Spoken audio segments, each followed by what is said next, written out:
My. Look at there, what a white bass. Now that's a great way. Quit. That's a great way to start it off. That's a big white bass. Wow.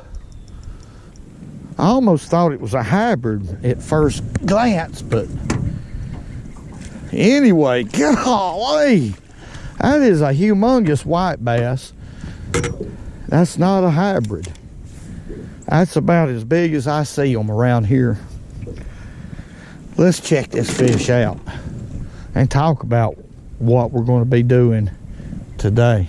The second cast I made, folks, I caught that fish. And probably around 11 feet of water. I'm going to get back up there here in a minute. The current caught me. Now I'm way down the river from where I caught this fish. This is a big white bass. That is just about as big as I catch them here on the Tennessee River. I might have caught a few a little bigger, but I doubt it. And caught him on this bait right here. High percentage little bait. But, well, let's let him go. I definitely thought that was a small hybrid when I first hooked him. But let me show y'all what we're going to be doing today. This is a Zoom tiny fluke, and I use them quite a bit. This is the first time in a while that I've focused on this type of fishing, this technique, but I love it. It is high percentage, folks. This bait's only 3 inches long. I'll show you how I have it rigged up right here. Woo, that current is ripping, folks, but I'm going to explain to y'all what I'm using today. As far as the rod, it's a sow belly rod, 6.5 feet long, light action. Used it before. It's really light in your hand. And I have a 2500 size Fago LT 2500D. And on it I have 8-pound test braid and about a 6-foot fluorocarbon leader. And this is 8-pound test fluorocarbon. I meant to bring some 6, but I forgot it. So I had to tie this 8 on here, but that's fine because the type of fluorocarbon that I've been using here lately is Yozuri. 8-pound test is what I'm using, what I have on here. Now this stuff right here is smaller than most fluorocarbon lines in diameter, so it's about like a 6-pound test probably. Real good line. And I'm going to tell you what, this is the deal right here. Now, I was fishing probably in about 11 feet of water. We'll go back and check it out where I caught that fish. But this is a 1/16 of an ounce jig head. Now, this setup right here will enable me to fish deeper than I could, say, with mono. That's one reason why I like fluorocarbon to braid. Or in some cases I'll use monofilament to braid, but we're going to have to get back up here and catch a fish. And then I've been asked a lot of questions. What type of knot do you prefer attaching these two lines? Well, I use a double uni, and I don't know if it's the best connection that they are, but I'll tell you one thing, I don't have any trouble with it. One reason why I like to use a double uni is because I can tie them really quick. I've used that knot for years, so that's one of the main reasons. I believe it's probably about 80% as strong as the line is. I mean, it's definitely a weak connection. Anytime that you connect two knots together, or two lines together, excuse me, you're going to have a weak place, and that is the weak place. But what I do fishing this way, being that there's virtually no stretch in this braid, there's no stretch in this fluorocarbon, I set the drag so it slips on the hook set. I mean, we have an exposed hook. It don't take much of a hook set to get that hook set home. So let's quit talking and let's get back with it. Water temperature's what, 43? Is that right?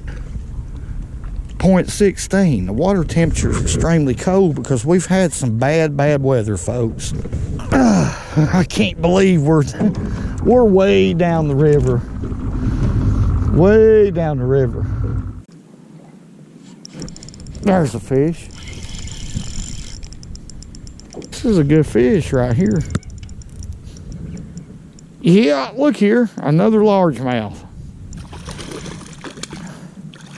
And a good fish too. What about that?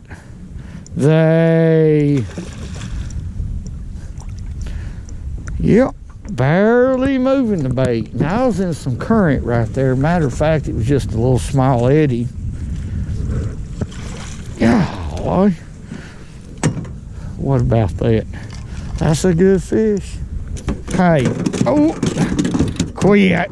Doggone it. I got some rocks ahead. I'm gonna have to dodge them, folks. This water's really ripping. My goodness, dodging them rocks. You gotta dodge them rocks. You'll end up with a hole in your boat. That fish right there give me a fit in that current. And all it is, I come off of a bluff and there was a small eddy there, and I pitched that bait up in there and boom. Good largemouth. He's cold as ice too. It's a high percentage way of fishing in the wintertime. Small baits. Matching the hatch. Simple. Folks, I would love to complicate fishing up and use big old words and stuff like that, but I can't do it. I'm not capable of doing it. All I know is that fishing is a sport second to none. But this bait right here, being the water is so cold, for this part of the country, that is cold. Usually don't get down this doggone cold. Been extra cold winter this time. I'm gonna work this bait real slow when it hits the bottom right here. Because of the cold water, I'm gonna try to match their metabolism. These fish ain't real active. So, okay, it's on the bottom now. I'm just gonna pull it up just a little bit. 3 or 4 inches off the bottom and let it fall back. That's about it. Not very aggressive at all. There's no need to. I mean, if fish too aggressive in this cold water, there's a fish and you won't get bit. We got another one right here. I don't know what he is. He's pulling. He's not quite pulling like that white bass. Not as hard. I don't think he's nearly as big a fish, but who knows? It's a bass. I don't know what flavor he is, but it's a bass. Golly, he is doing some more fighting right here. I got to get back in this eddy or I'm going to be down the river. That's a spotty bass right there. Now, this braid, with the combination of this 8-pound braid and fluorocarbon leader, when you combine those, you have the sensitivity, folks. Let's go ahead and lip this fish real quick. I can flip him in. He ain't that big, really. He's heavy, though, for his size. You have the ultimate in sensitivity.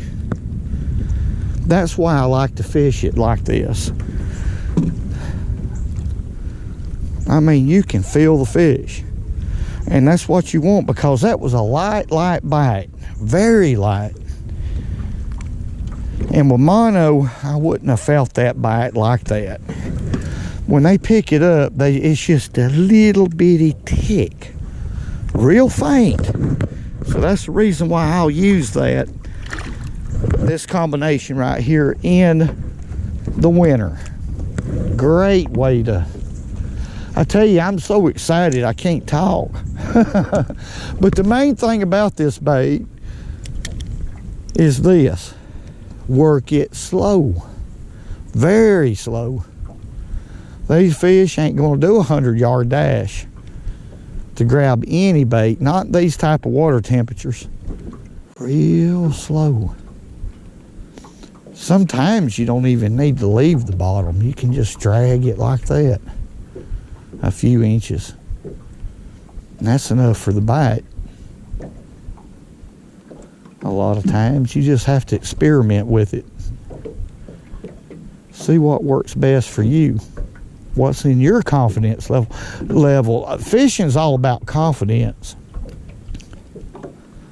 When it comes to the right line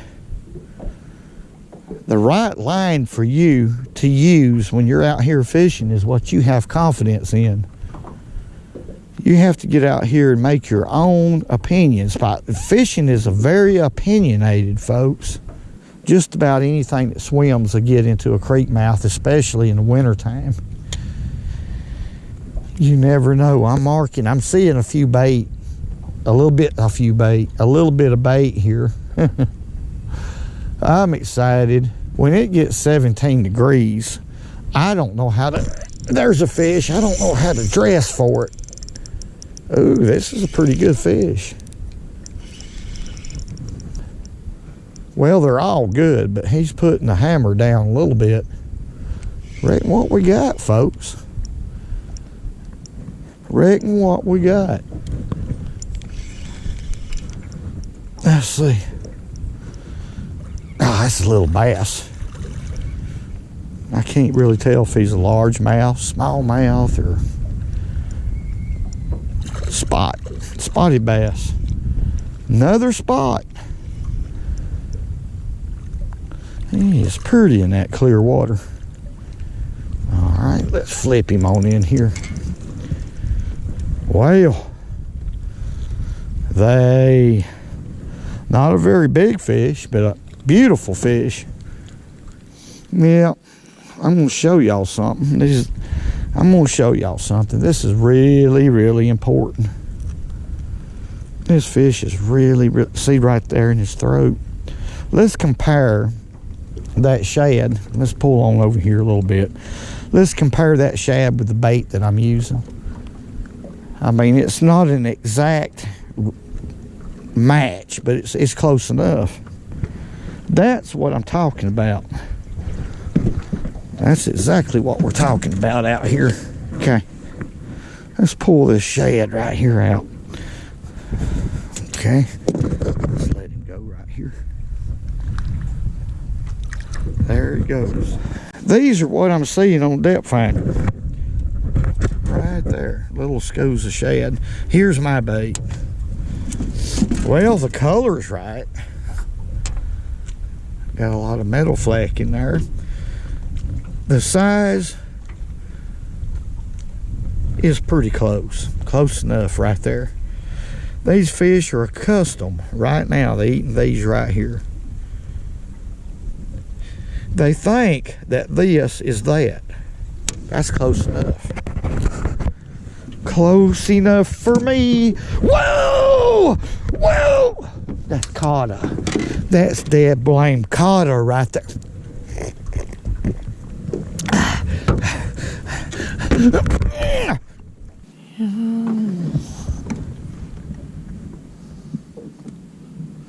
There's a fish. Golly.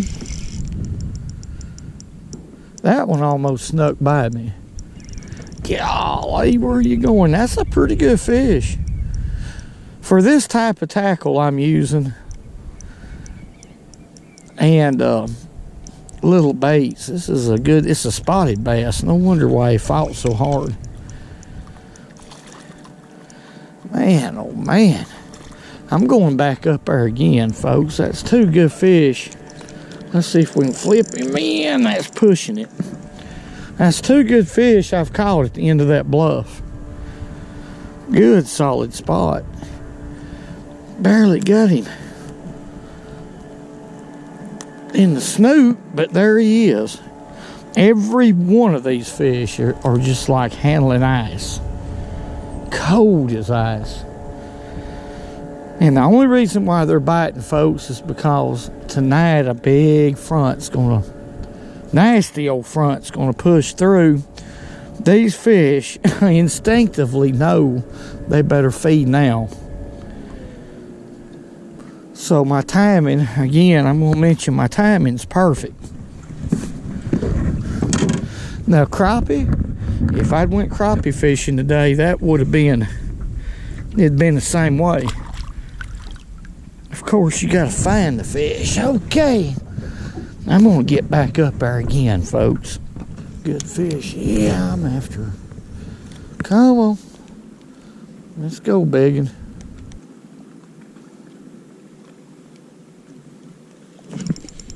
There he is. Golly, where are you going? Wow, wow, wow. That fish hit right beside the boat. Oh, no. Look at here, folks. I don't want to lose my good jig. A gar. Right on the side of that brake line, right where it falls off. Now, I got to get my jig back.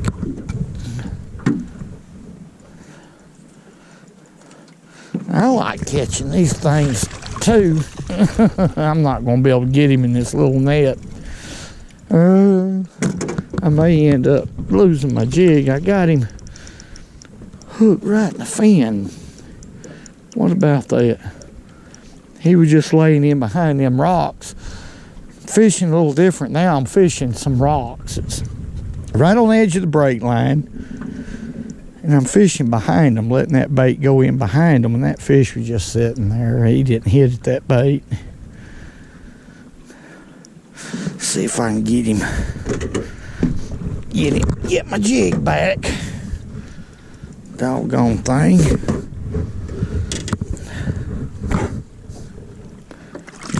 There we go. As long as I didn't tear my jig up. Now it's good to go. Whoa. Well, folks, we done pretty good today. And there ain't no doubt about it. I feel blessed to get a day of fishing in because there's no doubt there's going to be 3 or 4 days this is going to be unfishable, really. Too cold for me. Way too cold. So what happened today is I caught these fish at the exact time, one day before front or a few hours before the front. I noticed throughout the day the fish started slowing down gradually. So this morning was definitely the best time to catch them.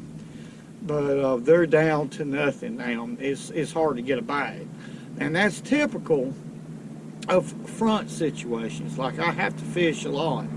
I want to say God bless each and every one of y'all. Thank y'all for all y'all do, all the great comments. And until next time, woo.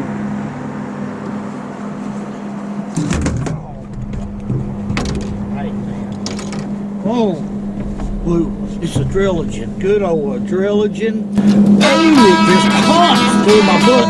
And remember, go fishing when you can, because it's good for you.